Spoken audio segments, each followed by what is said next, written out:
Hello, this is episode 19 of the designfootball.com podcast. My name is Jay. I'm the resident blogger on designfootball.com. Today I'm rejoined by Denis Hurley, who's been on before.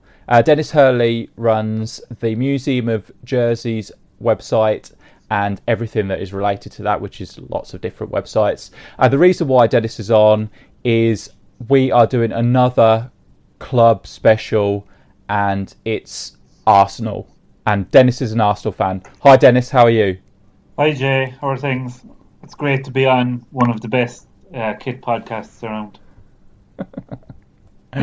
Yeah, that's good. It's a good start.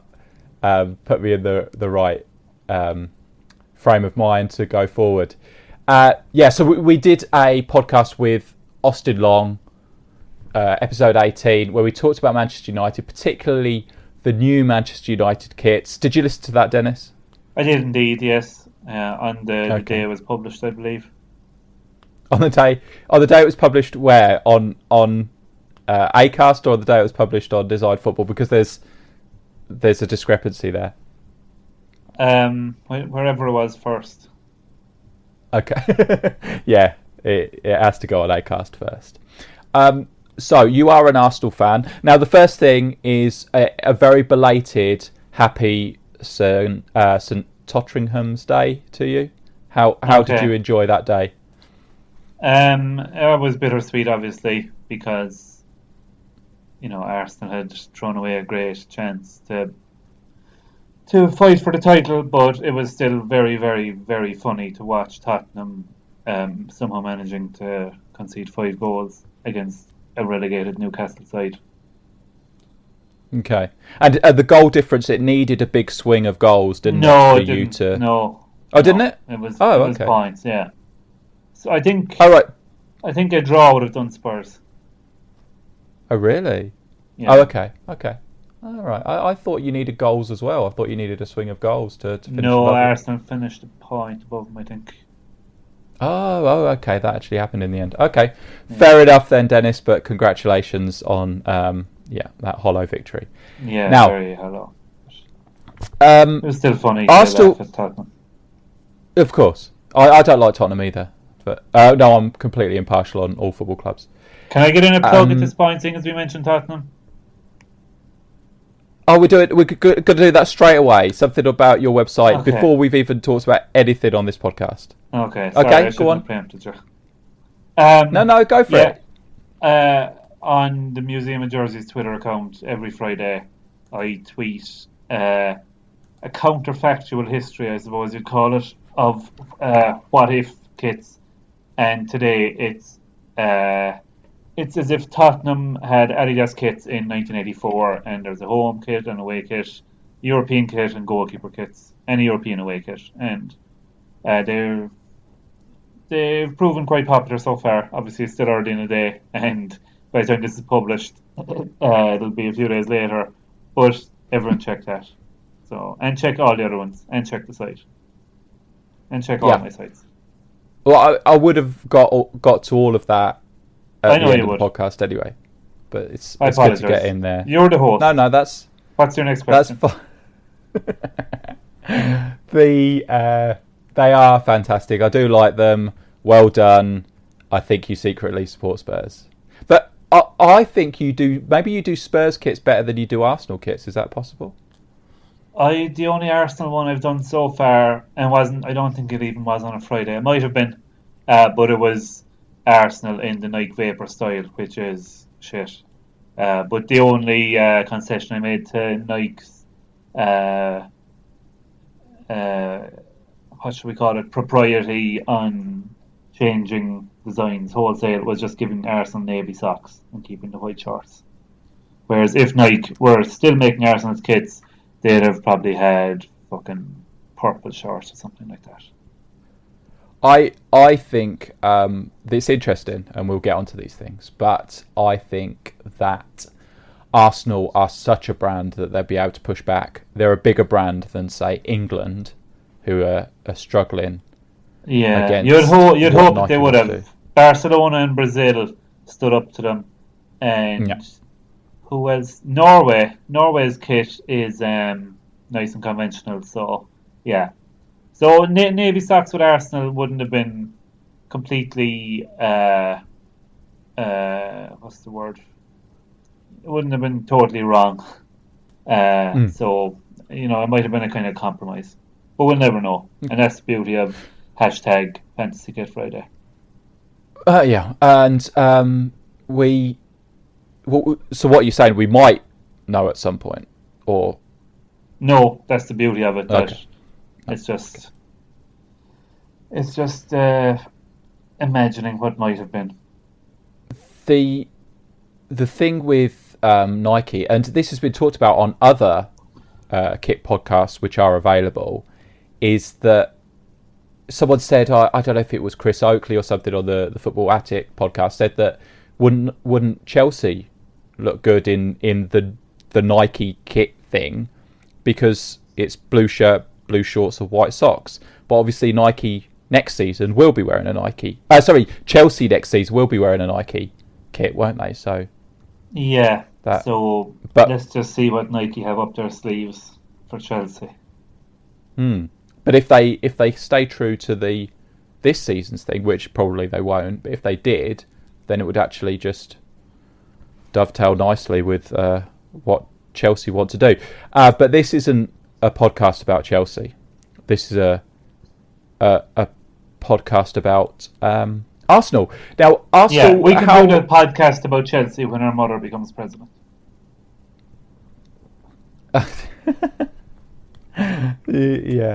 Yeah. Okay. She's not going to, by the way. That will never happen. Okay. Well, we can listen back to this in a few months' time. In 4 months' time, we can listen back to this. Donald Trump will be president. That's what I'm going with. Okay, but we won't be able to listen back to it because communications will be the first thing to go in the post-apocalyptic wasteland that we'll be inhabiting. So, what year were Arsenal formed? 1886, but they weren't called Arsenal. Were they called Dial Square? Correct. Okay, so give me a quick history of the kits back then. So, what did Dial Square wear in their first years? They wore red shirts, plain red shirts. There is a myth that Nottingham Forest donated a full set of kits, but I think that has been kind of queried and disproven in recent years. Just at the start, I'll make a disclaimer. Pretty much anything that I say which sounds insightful is basically gleaned from the wonderful book The Arsenal Shirt by Simon Shakeshaft and James Elkin. Just so no one thinks I'm passing off any information they provided as my own, because it is an excellent book. It's probably my favourite book. Maybe a tie with that and David Copperfield. But there was a couple of players who had played for Forest, and I'd say when the team gathered, they had red shirts, and it was probably just easier for the rest of the guys to row in with them. But as far as Forest actually couriering down a full set of red shirts, I don't think that happened, as is kind of laid out in official histories. It's a bit too neat a story, I think. I think you've forgotten a book there in when listing your favourite books. True Colours 1 and 2? Yeah, definitely those, Dennis. Definitely those. Okay, so red shirt. So that is the constant thing, and not many clubs have that, do they? Even I remember Cardiff when they changed to red shirts recently, very briefly, really. If you look at the whole picture, they had I think they had like a constant lineage of blue shirts right to their beginnings. Oh yeah.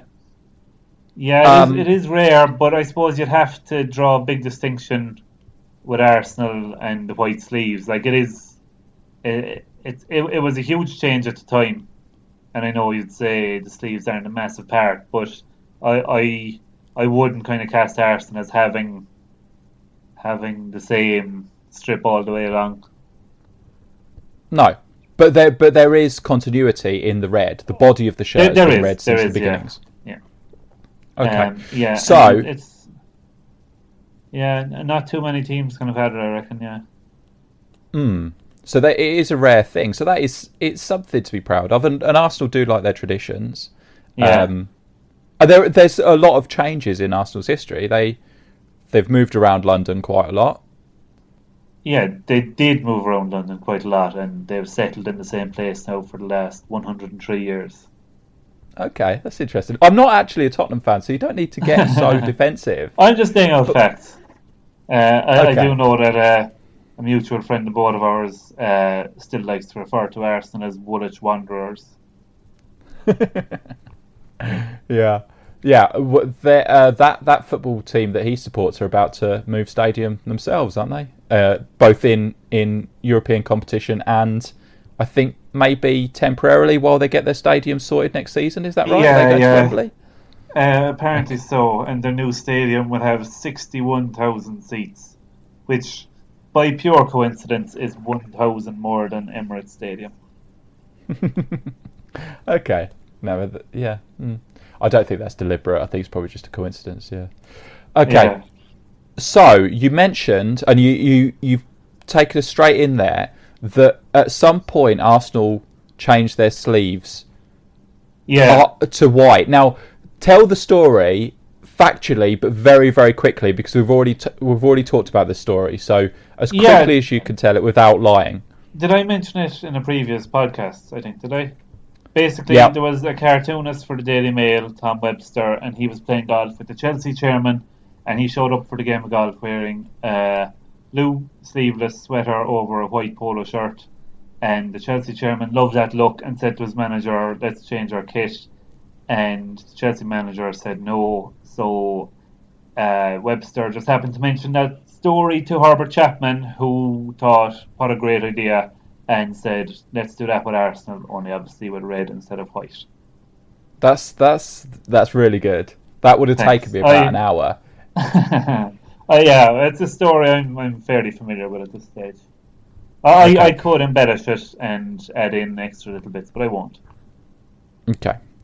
Now, around this time, so we've got a red shirt with white sleeves now, and then we've got white shorts. What were the socks that they were wearing at the time? Or was that a player's own socks, or was there uniformity there?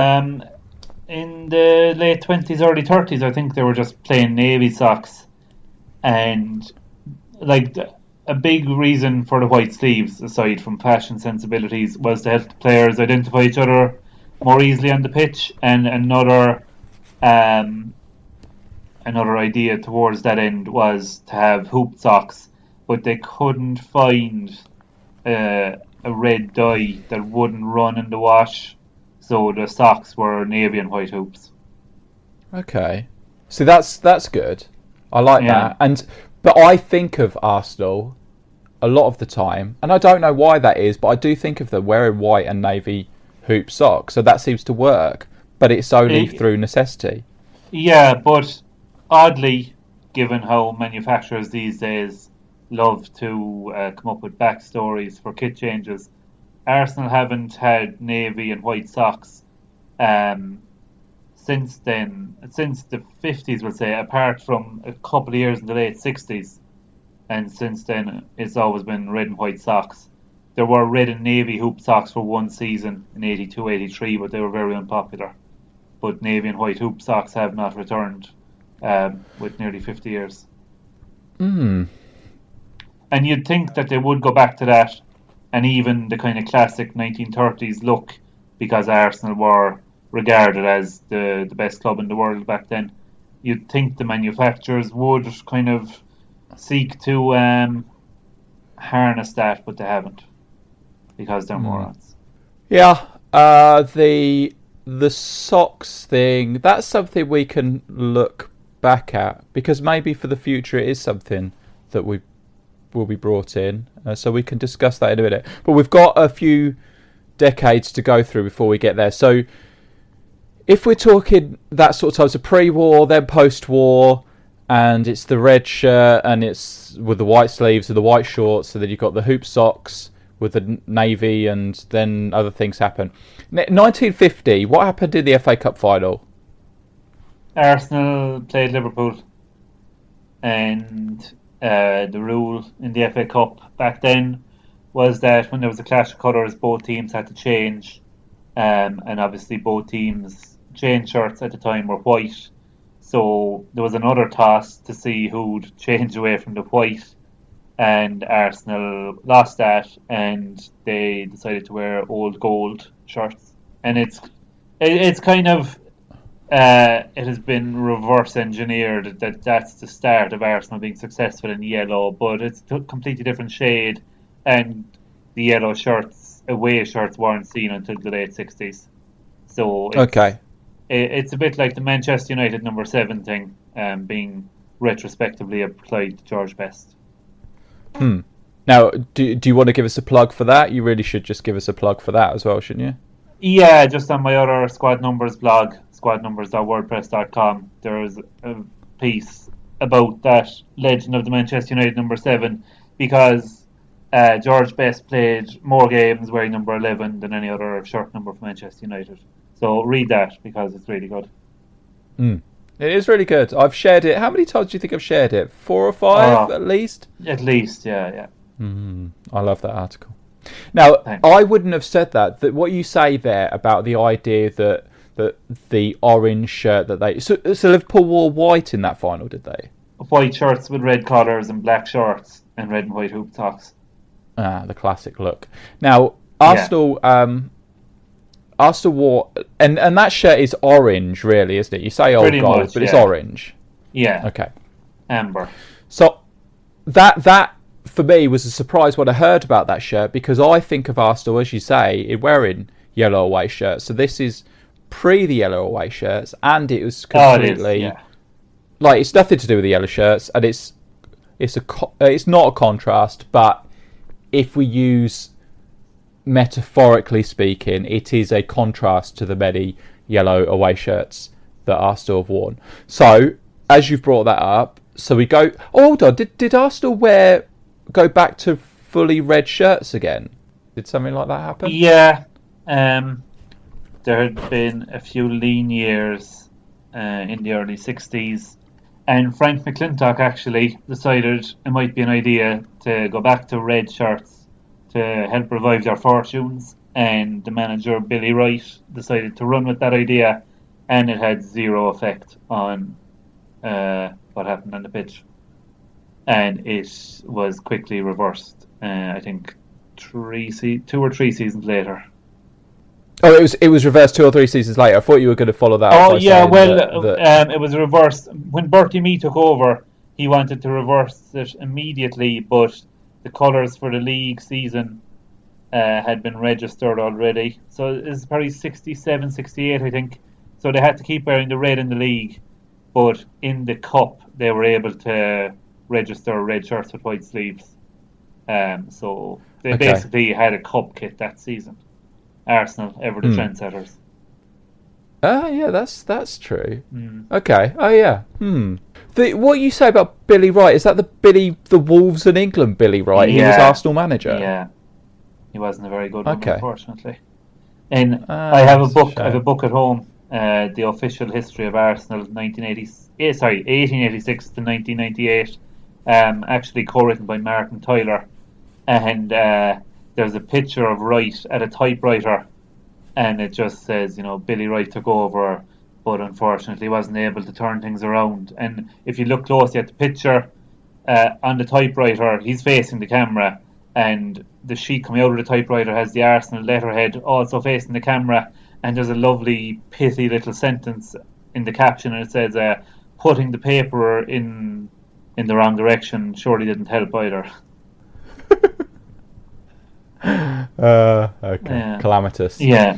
It did turn Arsenal's fortunes around then when they reverted back to re-reverted. Is that no? Well, I think appointing Bertie Mee probably had a bigger effect than just simply changing the kit. Why would you say that? What do you think this podcast is about? We don't This isn't a football podcast. This is about... Yeah, but we just appreciate the visuals, but we don't give them alchemistic powers. Well, maybe you don't. I might. Yeah. Then lots of things happen with Arsenal. They win a double, don't they? And yeah. Okay, which year was that? 71. But they got to the League Cup final in 68 and 69. They won the Fairs Cup in 70. So they built gradually towards that double, to be fair. Did they not lose to Swindon or somebody who were in the third division in the League Cup final? 69, yeah. 69. And then 2 seasons later they won the double. Yeah. Okay, that's quite good. Okay. So now these yellow kits are coming in now. So this is when... they came in 68 because the Football League banned navy shirts and Arsenal's away kit was navy. So when navy was banned, they decided to go with yellow and blue. So that then became a staple for many, many years. And the white had gone by then. What was the last season that they wore the white? Because you say it as if it's normal. Oh, yeah, around that time Arsenal had a white away shirt in say, the 1950 FA Cup final. Oh, yeah, but everyone had white away shirts then, except the teams who had white home shirts. So until the mid-60s, they had a white chain shirt, basically. And then they changed to navy and then yellow. But the last time that they actually wore a white shirt was against Luton. Well, sorry, before the modern Nike white away shirts. Against Luton in 1976, when Luton were in the first division and had orange home shirts. So Arsenal's red and yellow both clashed. So a plain white away shirt with no crest was worn. Okay, all right.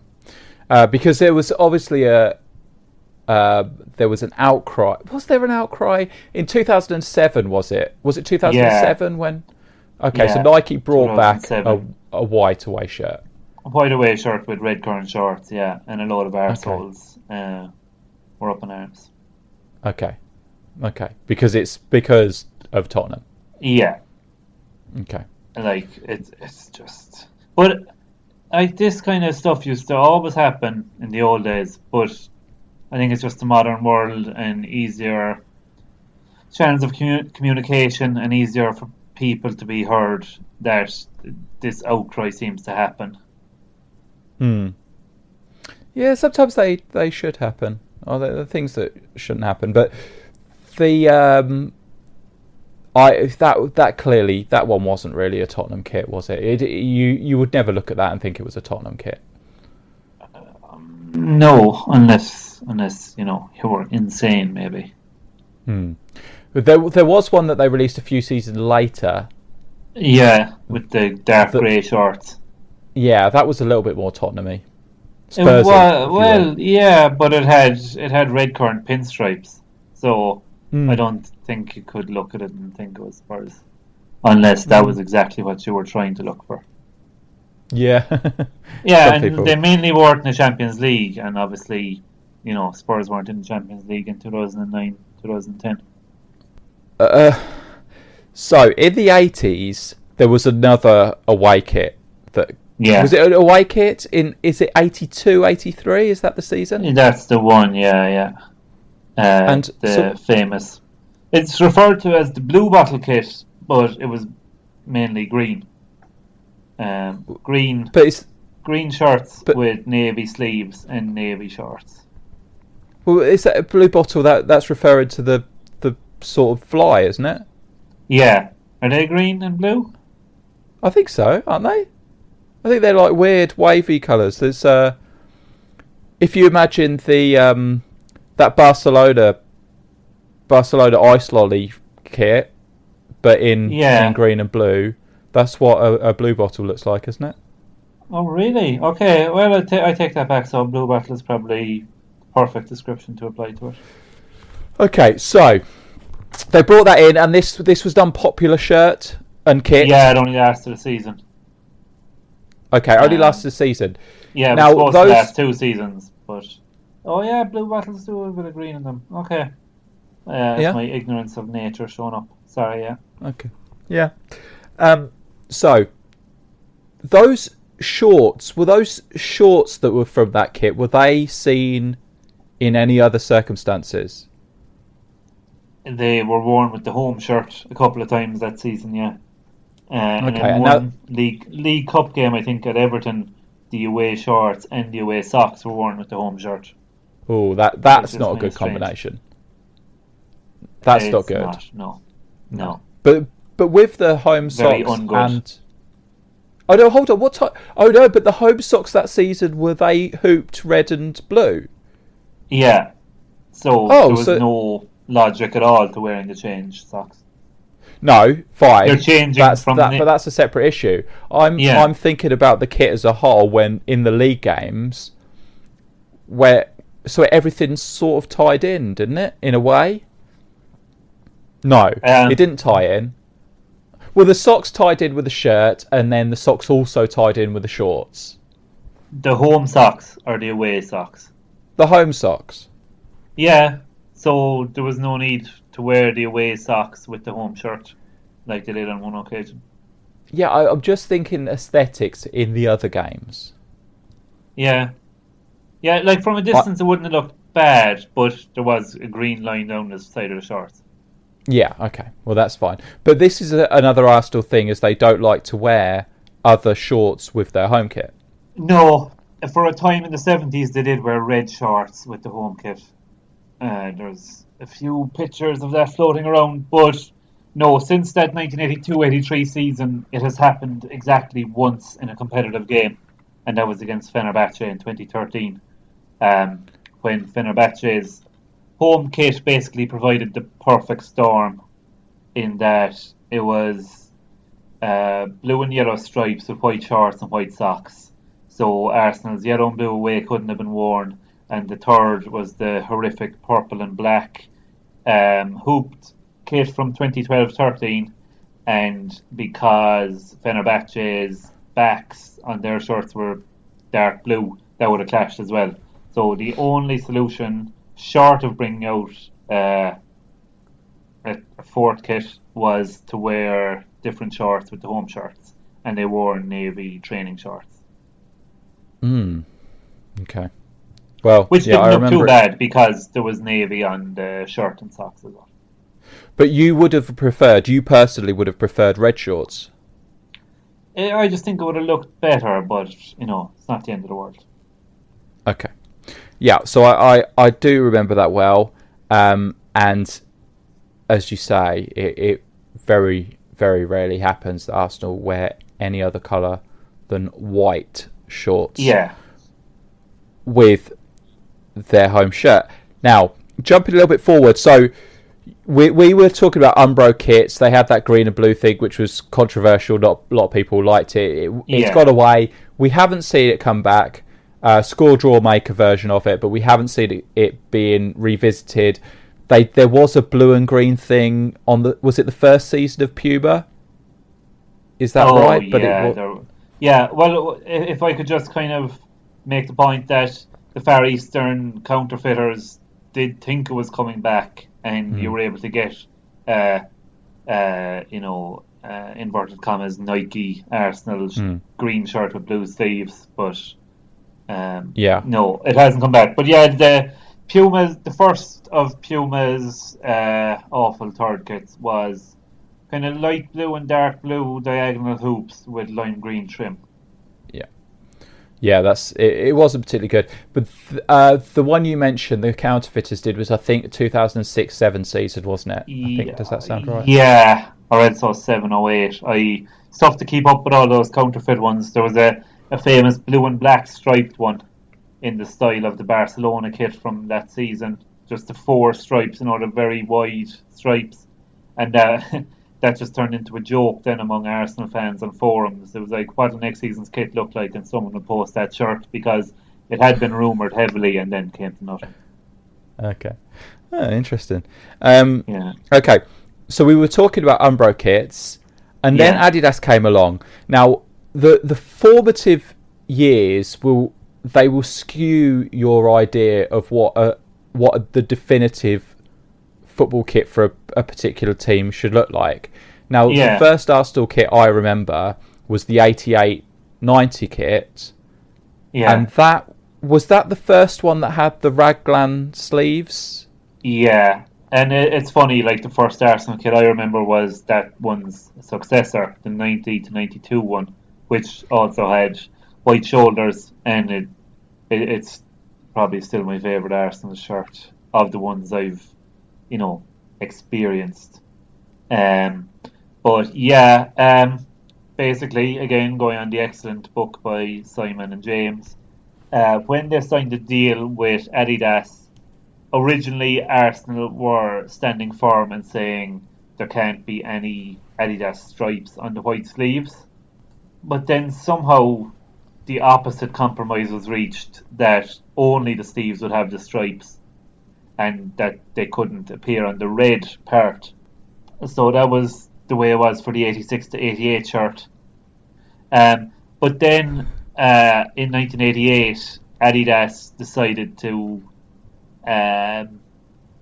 obey the letter of the law, basically, but extend the white sleeves all the way up to the neck, allowing greater exposure of the stripes.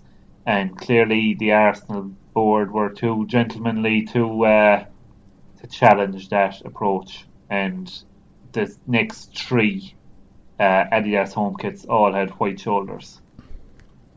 Okay. See, that's because I would always think of an Arsenal shirt for many years. I don't know which season it was where that changed, because I suppose when Nike came in, they reverted back to the white just being on the sleeves and not the shoulders. Would that be right? They went too far because they only had white on half of the sleeves. The first Nike kit really toned down the amount of white.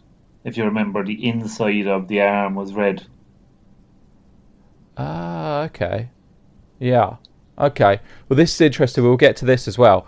But going back to those kits, the 88-90 shorts, why were they like that? Why? And again, I have a skewed idea of what the definitive Arsenal kit should be, because I think that the trim on Arsenal shorts should be blue or navy rather than red, because of the 88-90 shorts. Now, they had the big blue panels on the sides. Now, why was that? Yeah. Why did that happen? I have no idea.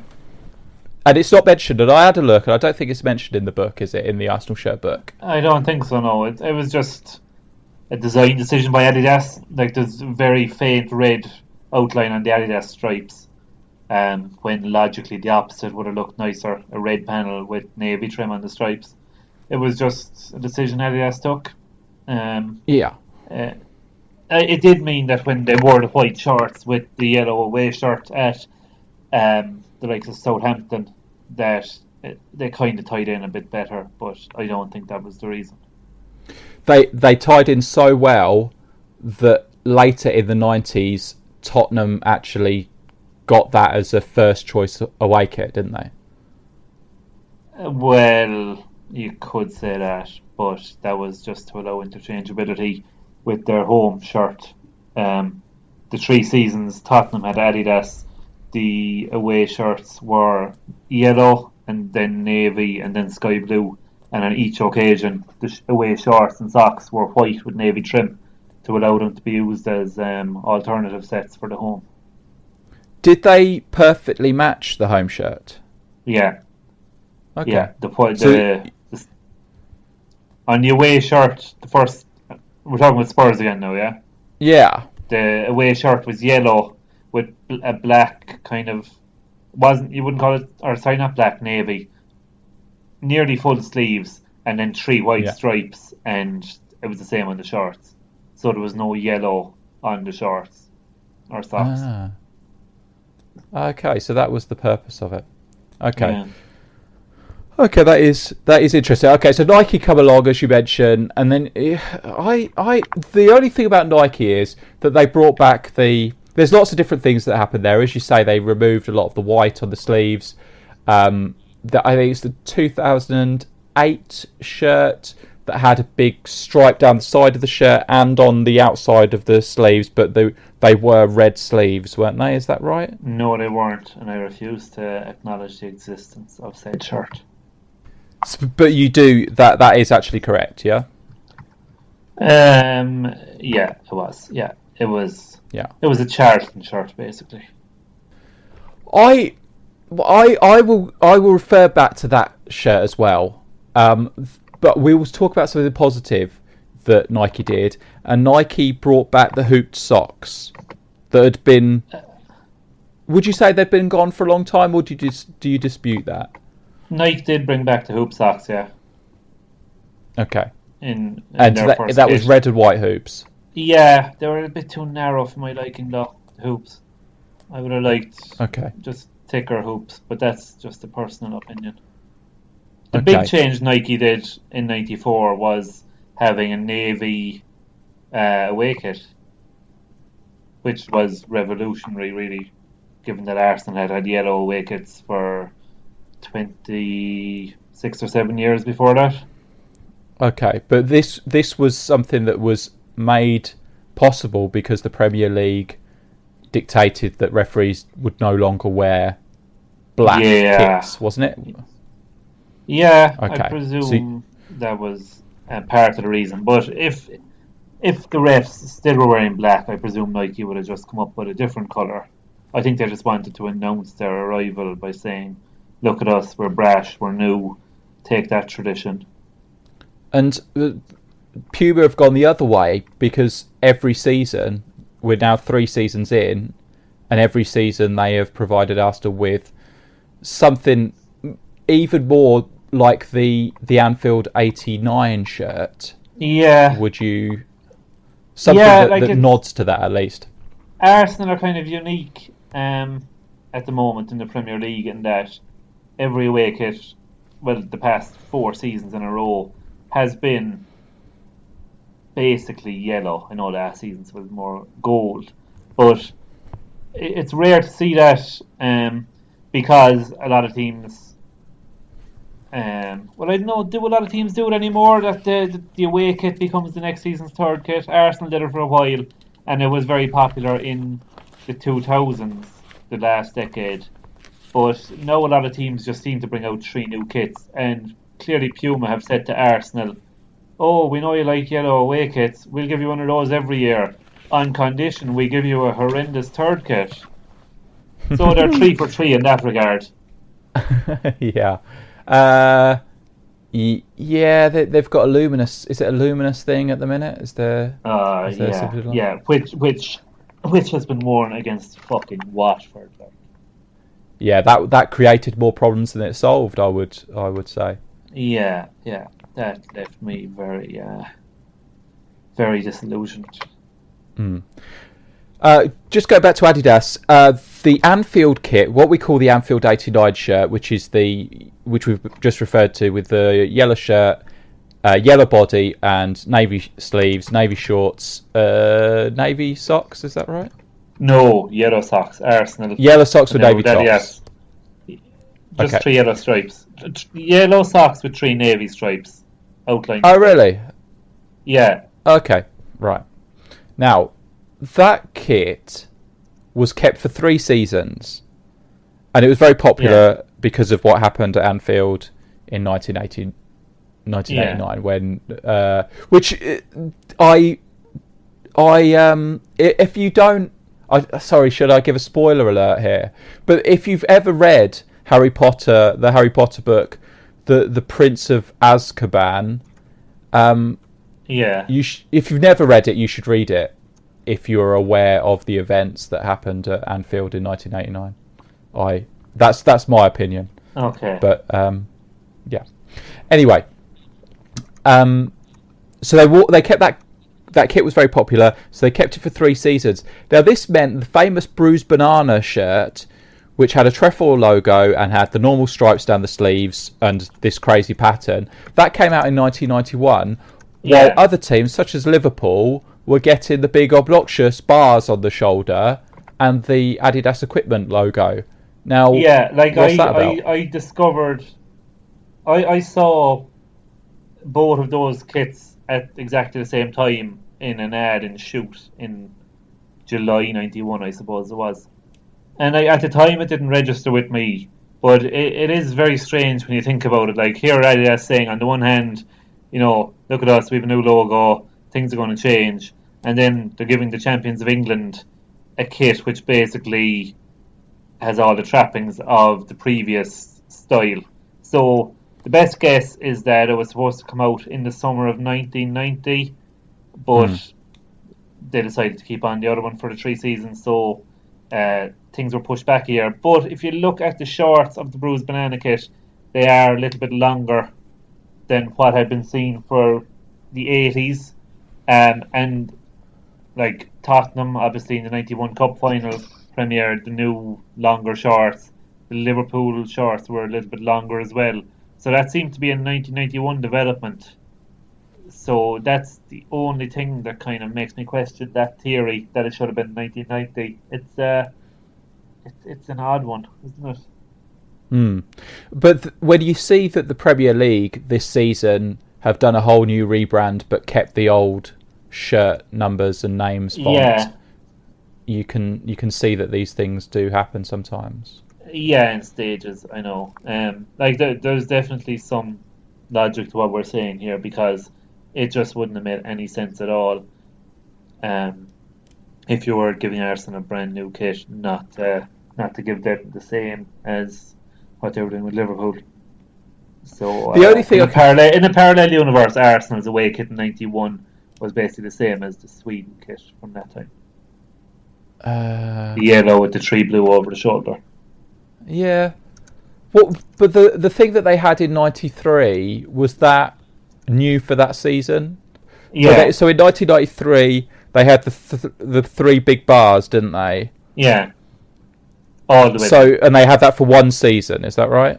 Yeah, because they changed to Nike a year later. So was that one a new style in 1993, or had clubs had that the previous season? No, Arsenal were the first ones to have it. And there were kind of 2 versions of it. There was that one which Arsenal had, where there was a gap for the sponsor, and the stripes were broken just directly horizontally. But then below the sponsor, they all shuffled across one, if that makes sense. Yeah. But then there was another style that Bayern Munich had, where the stripes were squared off, like on the Liverpool kit. Yeah. So there was two versions, basically. I think Arsenal's stripes might have been a bit thicker as well, with less of a gap between them. That's getting very technical. Yeah. Now, going back to the Bruised Banana, I don't know if you've seen, there have been some leaks of the new River Plate kits, which I don't know if they're going to be released this year or early next year or something, but one of them has the Bruised Banana pattern. I saw that River Plate one. It will be interesting. All right. But Adidas have kind of been rehashing that a bit in kind of casual wear the last while. There's zippy tops you can get at the moment that have that pattern in kind of Rasta colours with these blobs that look like cows, others as well in the middle of it. I don't know what the thinking is behind it. Yeah, there's a lot of things that happen at Adidas, but we care about the football side of things. But River Plate did have that pattern, didn't they? They did, in the early 90s, the red and white version, yeah. Okay, all right. So it's not revisiting Arsenal necessarily. It's just the pattern. No. I have a few. I think was the RCS? Did they have it? Which was like basically Czechoslovakia in their final World Cup qualifying campaign. Romania might have had it. It was seen on a few different kits. It must have been teamwear. Do you not think? It depends on how strict your definition of teamwear is, I suppose. Well, I would say it might not have been popular, but I think it may have been available to pub teams. I'm not sure. Okay. I think it would have been more widespread if it was teamwear. Okay. Now, we've gone through. I don't want to talk too much about the Puma kits because there's the red currant thing, and so in 2005, Arsenal had a. I'm gonna go for the really fast way of explaining this. In 2005, Arsenal had a red currant kit for their last season at Highbury, which was supposed to be a nod to an old kit, but it turned out that was incorrect. It wasn't. They had never worn red currant in the past, although it says in Shaky's book that Sparta Prague were inspired by Arsenal kits at some stage. So I don't know what is actually correct. Do you know? Yeah, I presume the shade of red will say that Arsenal had. Well, this is true, definitely true. That when Arsenal had plain red shirts, the red was darker than the red that the white sleeve shirts had, because that is mentioned in the newspaper articles from 1933. It specifically classes the red sleeveless pullovers that they wore over the white shirts as being pillar box red. So the red before that was a bit darker without being red currant.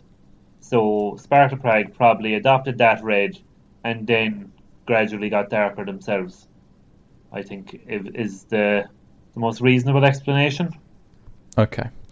So that's Nike covered, more or less. There's some various things happened with Nike, but none of it hugely interested.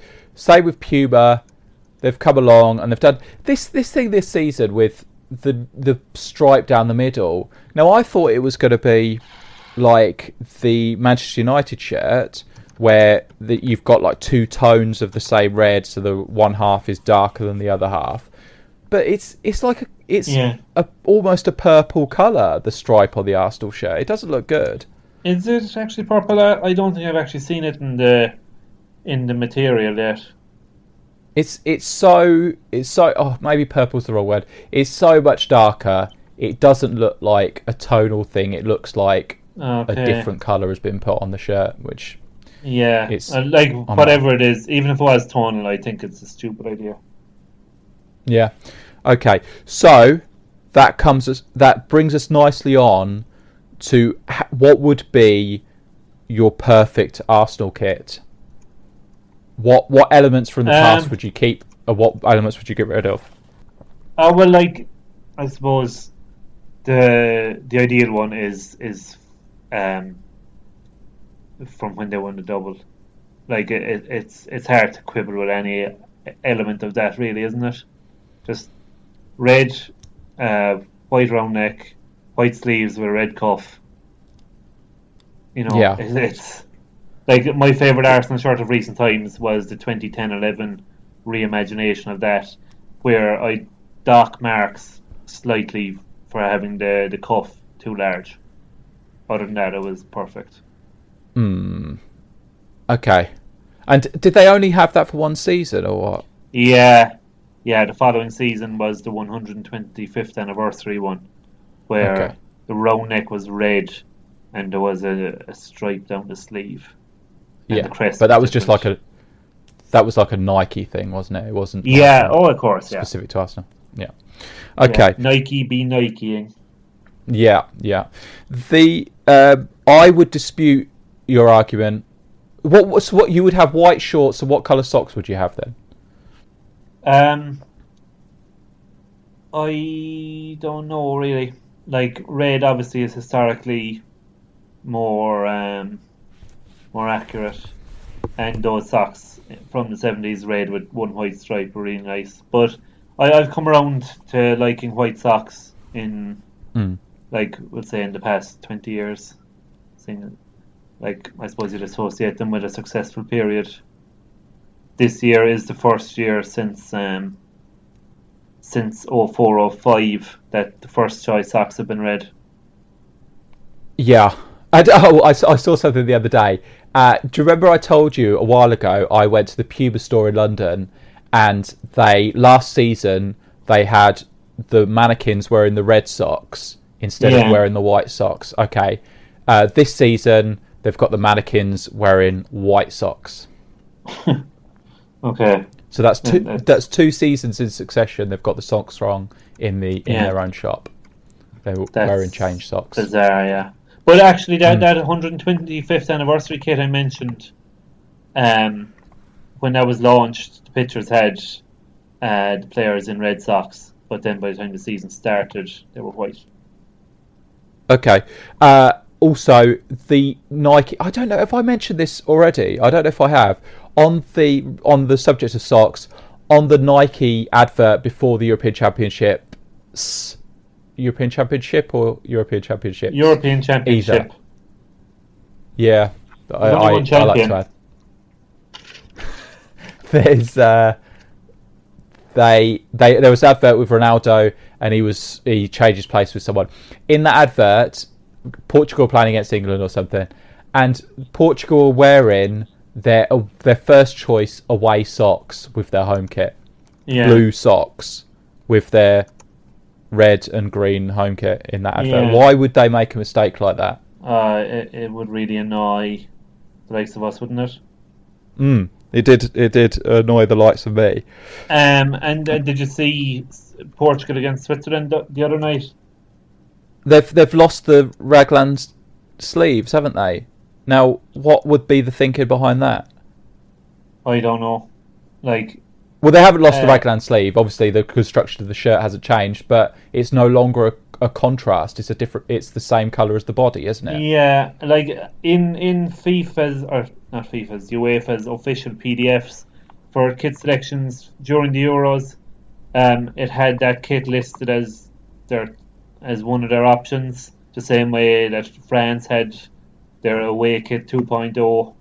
But I don't know why you'd need. In the European Championship, they wore the away kit against Wales, and there was no problem. So why you'd need to wear this slightly modified version against Switzerland, I have not got a clue. Because the sleeves, when the shirt's folded, the sleeves are folded behind it, and the kitman's picked up the wrong kit. Because he's thought it was the first choice one, and he's ended up picking up the other one. A lot of your proposed solutions to questions like this involve mistakes by kitmen. Did a kitman steal your girlfriend or something? No, but yeah, that's close to the bone. Okay, sorry.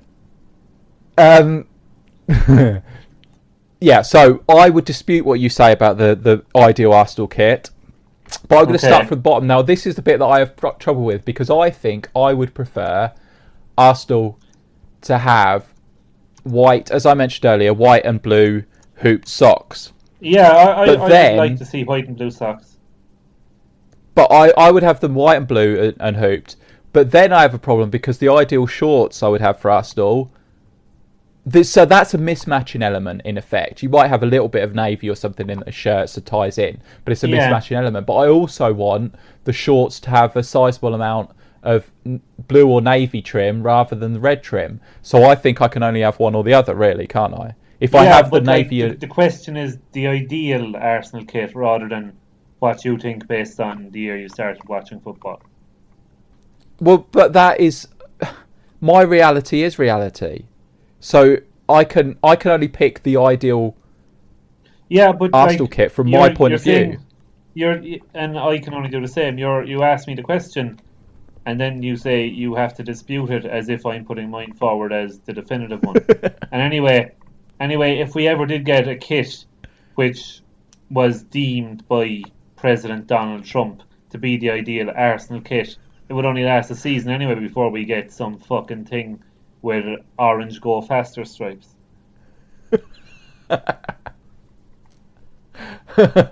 Okay.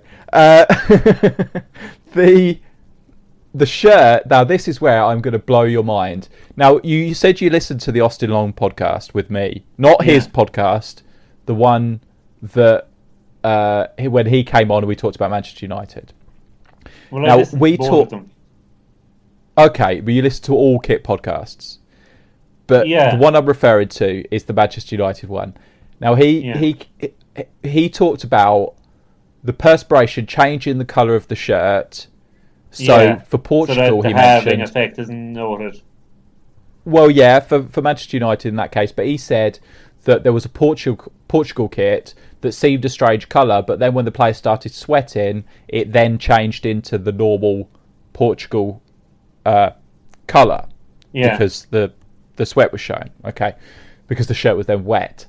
So that is to say that performance on the pitch affects the look of the kit to make it into the definitive look that it should hold. So I put this to you. With Arsenal, in the case of Arsenal, they should have red shirt, red sleeves, and underneath the sleeve, the underside of the sleeve, and on the side of the shirt should be white. So if they're just standing there doing nothing, they don't look like Arsenal. But if they're running around, the proportion of white increases enormously, and then they, in the blink of an eye, they look like Arsenal again. What do you think of that? I think why would the side of the shirt be white? Because if your arms are by your side, you cover up the side of the shirt. So you are covering up both the white that's on the inside of the arm and the white that's on the side of the shirt, so the shirt looks completely red. But then when you start moving around, both are exposed. And the outside of the sleeve is red. Outside of the sleeve is red, yeah. And you're calling that the ideal Arsenal shirt. I think it's an idea that I'm proposing, which I incorporates. If you drew that kit, it would be a Norway kit. Well, didn't Norway have the Arsenal kit? But that was a variation for them. A Norway kit is red with a bit of white shorts and navy and white socks. Okay. They had white sleeves. They had the same as Arsenal in 92-93, but that was a bit out of the ordinary for them. But they had that shirt with a trefoil rather than the Adidas equipment logo that Arsenal had. Yeah, and they also had 3 navy stripes down the sleeve. As well as having the... Yeah. There's a lot of branding on that shirt. The away was basically those sleeves with a white body. And I often wish Arsenal would have just a white version of the home shirt, but they never do. No. I suppose they couldn't do it with the raglan sleeves, but they could probably get away with it if they had a season where they had just like the red shoulders on the home kit, and then when you flip that round... Well, it wouldn't matter. You could have it no matter what the sleeves were like, because you can wear a plain white shirt at Liverpool and at Manchester United. It doesn't matter what Arsenal's kit is like because they've changed out of it for an away game against a team in red. Arsenal isn't going to happen. No, a white version of it. I didn't say a reversal. Oh, okay. This is a plain white shirt. So basically the body changes and the sleeves stay white. Okay. Oh, that's a good idea. Yeah. Okay. They should do that. Go back to my idea for Arsenal, because I think of Arsenal as sprinting on the counter-attack, as that is the modern way of Arsenal. So that's when the white would be visible. But also, from a traditional point of view, when the 4 defenders raise their arms to claim offside, then you would have the white exposed as well, wouldn't you? Well, it depends which side of the stadium you're sitting at. That is true. The other side wouldn't see it, would they? Yeah, they just think, oh, wow, that's a lot of red. Well, why are the Norwegians claiming offside? Yeah.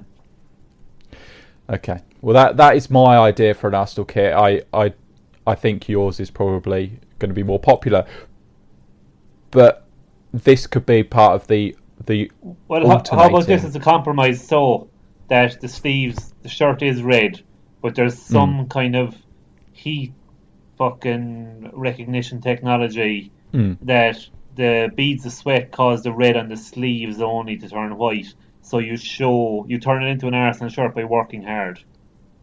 So yeah, well, that's what Well, I said that in the last podcast.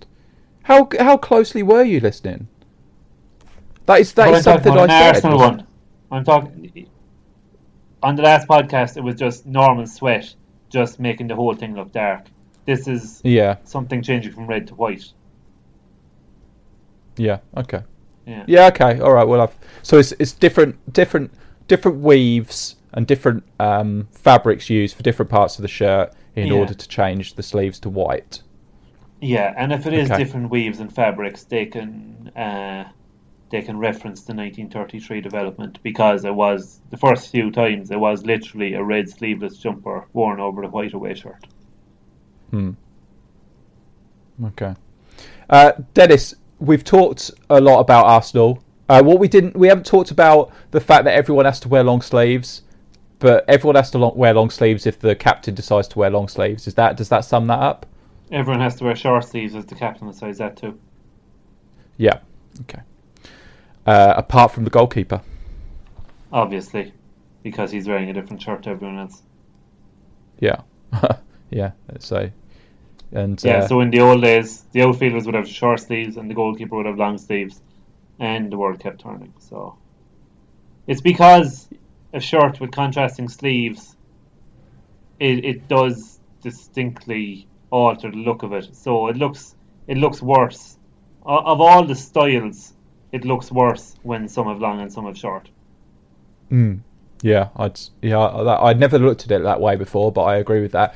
You've only told half the story there when you've said that in the past they would wear short sleeves and the goalkeeper would wear long sleeves, because now we occasionally have the reverse, don't we?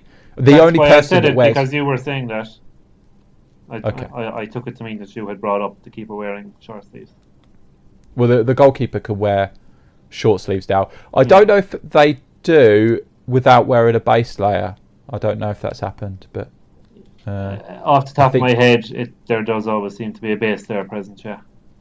There's a base layer present for the goalkeepers when they decide to wear short sleeves or cut-off sleeves. Sometimes it's difficult to tell. Okay, so that's Arsenal summed up. Is there anything that we've forgotten to talk about Arsenal? To mention regarding Arsenal? I'm not sure. I don't think so. Okay, well that's excellent. Now, what other things you've got going on? You mentioned earlier you've got the Fantasy Kit Fridays. That is a hashtag. So if you put that hashtag into Twitter, and maybe even Facebook as well, if you put Fantasy Kit Fridays into that, singular, you will Fantasy Kit Friday, Kit Friday as a hashtag into Twitter, you will find all the recent Fantasy Kit Friday kits that Dennis has done, and they are fantastic. These Tottenham ones that you mentioned are probably my favourites of recent times. They're very, very good. Can you get hashtags on Facebook as well? Yeah, you could use hashtags on Facebook as well. Yeah, so it's worth doing. Never knew that. Okay. Yeah, you should definitely look into that. Yeah. I mean, for example, I've Design Football has recently been sharing Fantasy Kit of the Days. Is it Fantasy Kit of the Days or Fantasy Kits of the Day? It depends, really, doesn't it? I think I'm going to go. I think you're going to go with what? I'm going to go with the former. Yeah, I would agree, because it's a load of singulars rather than one plural. Yeah. Okay. So they're being shared from Design Football social media at the minute. It's hashtag FKOTD. So you can see and we're only up to, well, I don't know when this is published, maybe will it be up to date, but we've been sharing things from earlier this year, so we're behind on the Fantasy Kit of the Days, but you can see what the Design Football members have been producing and what has been being classed as the best kit of that day, because that's all we do for cottage at Design Football. Yeah, exactly. For cotted. So yeah, what else have you been up to? Squad numbers. There's there are various things going on to the Squad Numbers blog as well. Yeah. Yeah, it's be updated kind of as and when things happen, with occasional kind of historical pieces too. It's just kind of my ramblings on various things regarding numbers. And then on Museum of Jerseys, there's also an ongoing series on the evolution of Adidas goalkeeper kit designs, taking 1980 as kind of a rough year zero. So that's still only very early in that. So the next installment will be part 3, which is looking at the horizontal tonal stripes. Horizontal? Sorry, are they not diagonal. Diagonal, yeah. Okay. Diagonal. I look forward to that. I very much enjoyed part 1 and part 2. Very, very much enjoyed them. Thanks. They everyone should go and check those out. You are on social media, as we've mentioned. What is it on Twitter? At Museum of Jerseys and at Squad Nos. Squad Nos. Yeah. And on Facebook, it's just Museum of Jerseys on Facebook, isn't it? It is, yeah. Facebook kind of needs a bit more work, but that'll all happen in due course. And I keep saying I'll start an Instagram, and life gets in the way. Yeah. Squad museumofjerseys.com, I think it is on Facebook. So that's indeed, good. Yeah. You should head over there and head over to the website as well. And squadnumbers.wordpress? WordPress.com. Okay, yeah. So that's another thing that people should visit. Thank you, Denis, for this. We are designfootball.com, designfootball on Twitter, designfootball.com on Facebook. If someone wants to speak to me, I am J29ers on Twitter as well. But this has been very enjoyable. We might do some more club-type podcasts, club-centric podcasts, or team-centric podcasts.